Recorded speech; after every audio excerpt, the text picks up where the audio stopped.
আপনার যদি vitamin D এর ঘাটতি থাকে শরীরে, সবচেয়ে গুরুত্বপূর্ণ হলো যে আপনার কয়েকটা লক্ষণ দেখা দেবে।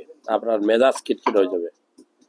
ভিটামিন ডি এর ঘাটতি হলে কি হবে? মেজাজ খিটখিটে হবে, আপনার মাংসপেশিতে ব্যথা করবে, হাড়ে হাড়ে ব্যথা করবে। ভিটামিন ডি যদি আপনার শরীরে অ্যাবজর্ব হইতে হয় তাহলে আপনার ম্যাগনেসিয়াম সমৃদ্ধ খাবার খাইতে হবে।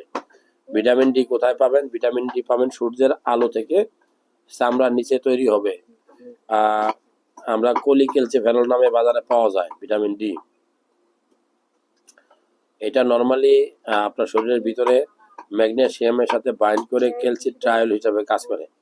যদি আপনার শরীরে ভিটামিন ডি এর ঘাটতি থাকে তাহলে আপনার রোগ প্রতিরোধ ক্ষমতা কমে যাবে, আপনার চুল পড়া শুরু হবে, চুল পাকা শুরু হবে কম বয়সে, আপনার রোগ প্রতিরোধ ক্ষমতা কমবে বলতে আপনি অল্পতেই অসুস্থ হয়ে পড়বেন।